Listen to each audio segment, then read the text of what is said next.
Analis Sintayong kantongi strategi Irak. Coach Justin sebut Garuda jadi tim mematikan. FIFA puji Indonesia. Hai, jumpa lagi di Halo Timnas yang akan menyajikan informasi terupdate mengenai tim nasional Indonesia. Simak berita selengkapnya berikut ini.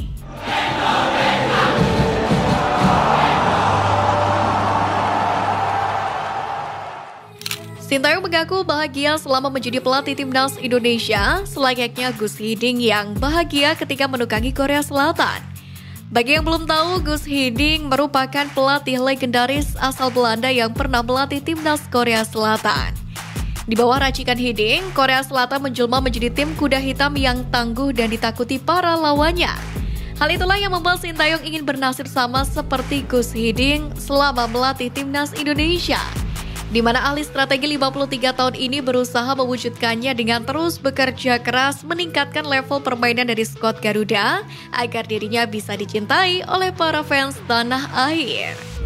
Erick Thohir selaku ketua PSSI bahkan dengan begitu gigih berupaya mempercepat proses naturalisasi dari Nathan Joaon dan JIZ.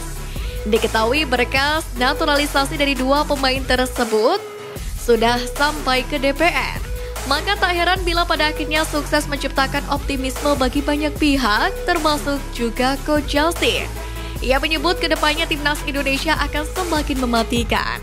Erick sendiri memiliki target agar kedua pemain ini dapat tampil pada pertandingan kualifikasi Piala Dunia 2026, yang mana akan dijadwalkan pada Maret 2024 saat Indonesia menghadapi Vietnam. Publik sepak bola Vietnam sedang tidak baik-baik saja. Penyebabnya, keputusan mengejutkan seorang Philippe Troussier sebagai pelatih tim nasional sebab tak menyertakan beberapa pemain berpengalaman dalam pemanggilan pemain, yakni untuk skuad timnas Vietnam di kualifikasi Piala Dunia 2026. Sejumlah pilar dari The Golden Star Warriors di era Park Hang-seo tak diberi kesempatan tampil, termasuk Nguyen Chon Phong, Ho Tan Tai, dan Bui Tien Dung.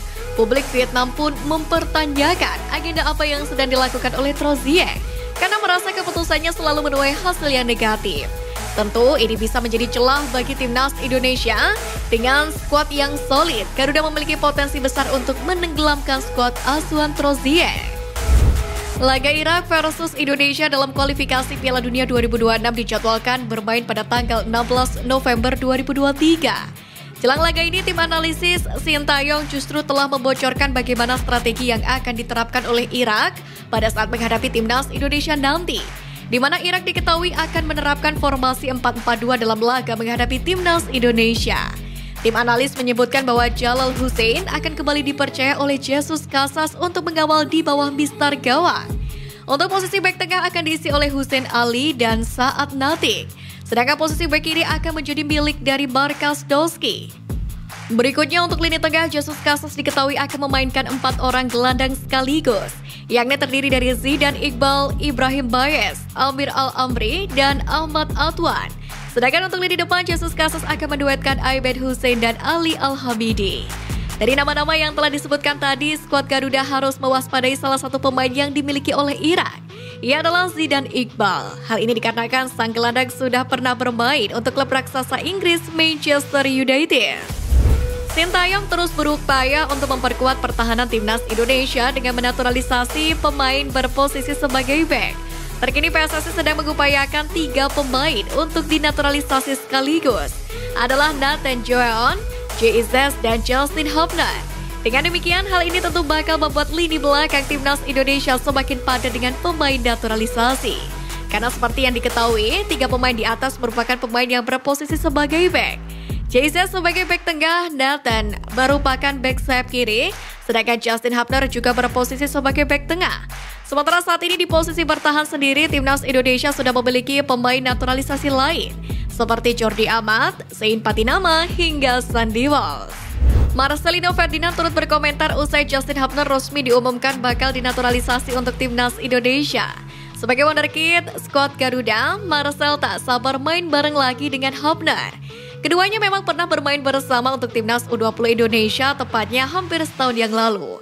Kala itu Justin Hubner dipanggil ke timnas U20 dalam persiapan ke Piala Dunia U20.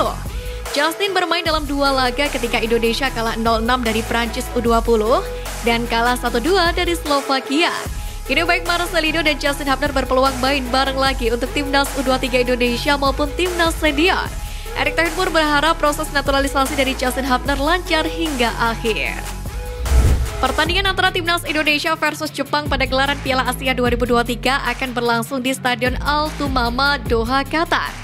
Stadion ini sendiri menjadi salah satu dari 9 stadion yang akan digunakan untuk menggelar Piala Asia 2023 di Qatar.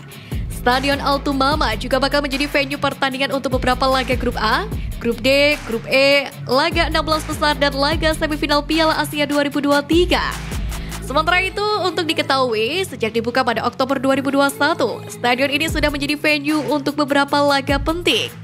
Di antaranya adalah final Emir Cup 2021, FIFA Arab Cup 2021, dan tentunya Piala Dunia 2022. Duel Prancis versus Polandia di babak 16 besar dan laga Maroko versus Portugal di babak perempat final juga dilaksanakan di stadion ini. Indonesia terpilih jadi tuan rumah Piala Dunia U17 2023 menggantikan Peru yang status tuan rumahnya dicopot.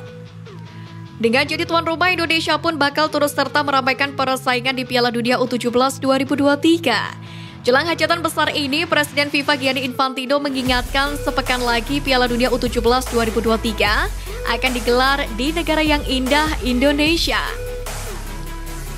Infantino juga berharap persaingan 24 tim negara di Indonesia bisa jadi ajang pemersatu bangsa-bangsa. Digelar di Stadion JIS, Stadion Manahan, Stadion Gelora Bung Tomo, dan Stadion Sijalak Harupat.